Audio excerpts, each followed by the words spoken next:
Hey YouTube, today we are going to discuss basically how to get your most bang for your buck of getting a proper generator for you. Some of the things you want to look for, like in this model that I'm showing you currently on your screen here, this is a dual fuel generator. They do make tri-fuel generators as well. A lot of people aren't aware of this, and that's basically where you can use your normal petroleum gasoline. You can use propane on this one, seeing it's just the dual fuel, and the tri-fuel, you can even use your normal natural gas. So this is great to know that within emergency situation or times, you have multiple options of being able to still get your generator to function, still give you power when you need it the most. Having only one option is not ideal. Here's a few other things to consider too. Whenever you use gasoline, it's much more dangerous as far as trying to refill it whenever you have a hot generator. You don't have to worry about that with propane. Secondly, you don't have the carbon buildup that's going to be all inside of your engine, inside of this generator by using gasoline. But the propane, it won't do that.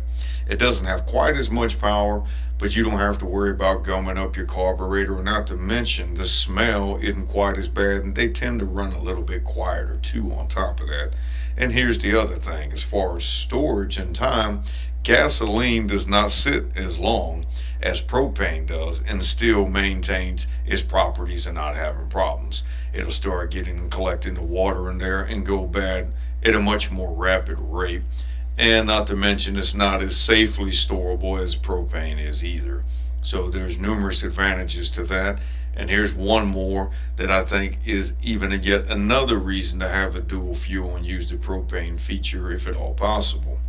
Whenever you're trying to refuel, it is far safer switching one of those tanks that typically will have about a 6-foot hose on it versus trying to pour gasoline back in top of that generator after it's been used.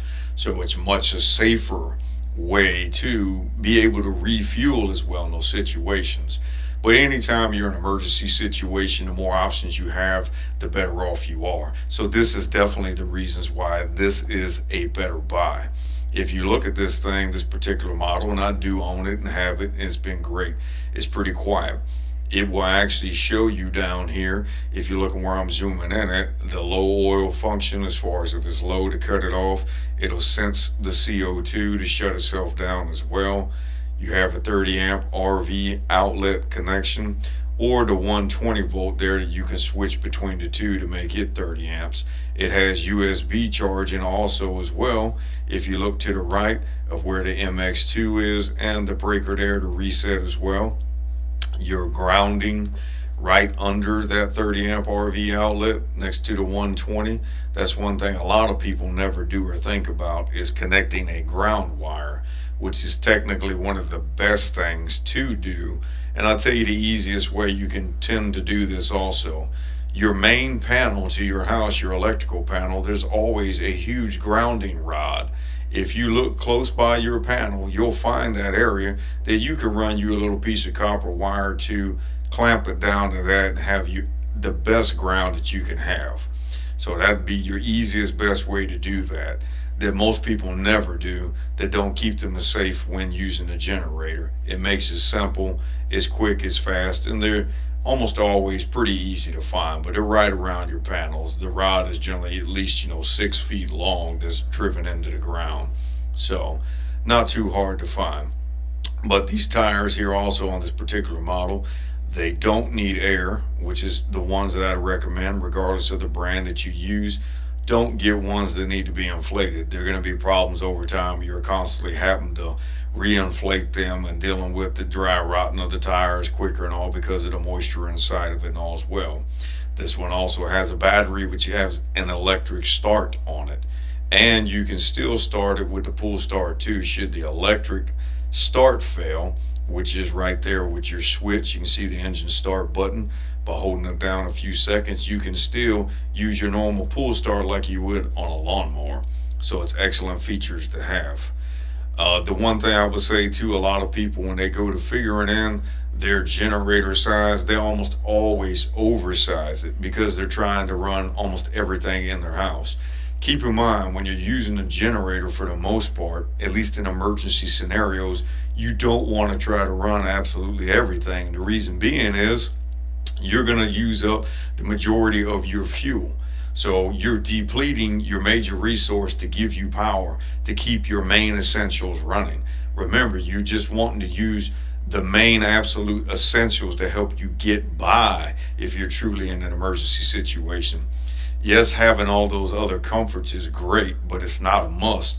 If you want to get the most out of your fuel and out of your generator, try to be more reasonable with what it is that you really absolutely need to have running instead of thinking you need it all to be running.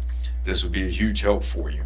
The other thing too, and I'll make another video about that, consider getting what they call a soft start kit. A soft start kit can be installed on your heating and air conditioning system that will make it to where your generator doesn't have to be sized up so drastically if you are trying to run your heating and air system. Most of those, from what I've seen, I believe it will work from about 1 to 3 ton. That model will probably cost you about $350, just so you know.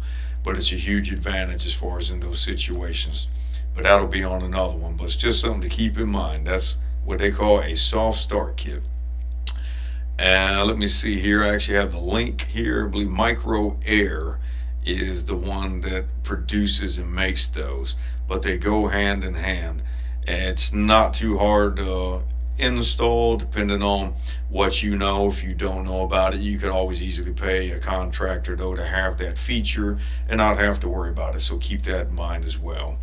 This thing has handles that makes it very easily portable to where the weight of this is really not bad.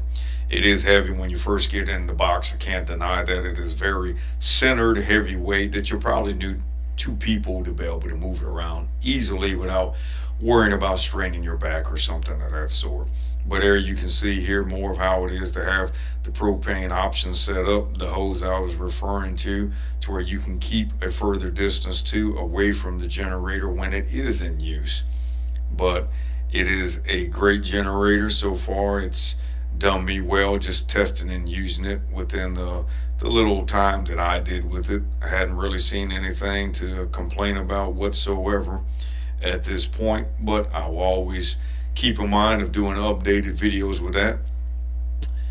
See if I can give you a little bit more as far as scenarios showing it. You can buy these in Northern Tool, Lowe's.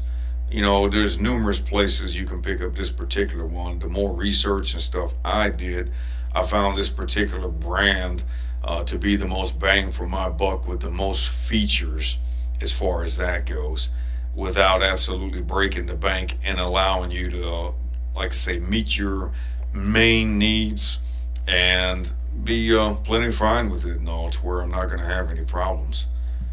But yeah, any questions with this stuff, feel free to ask me and I will respond on that. You know, you have to add oil to this thing when you first get it and piece it together. It's nothing really hard. Pretty simple. Might take you anywhere between 15 minutes, half an hour, depending on your skills and what all you have around and everything. But I would think that this is probably one of the best things to have in your resources whenever you're in an area that's prone to having really bad storms, whether it's hurricanes, tornadoes, whatever it is. If you might lose power or you do lose power on a pretty regular basis, this is great to have. Like I say, it's giving you multiple options that most people don't think about. And generally the first thing to run out whenever chaos happens with a hurricane or whatever is gasoline. So you want to have these other options to be able to keep, especially your refrigerator running. That is a huge one, to where you don't lose all your food, especially what it costs now. So having multiple ways to keep power running to where you don't lose your food supply is essential. So keep that in mind. I hope this has been helpful to you. If you have any questions, comments, or whatever, feel free to drop them down below. Like and subscribe. And I will see you on the next one whenever I stream that. And I hope it's another thing that you find some value in. I'll see you guys on the next one.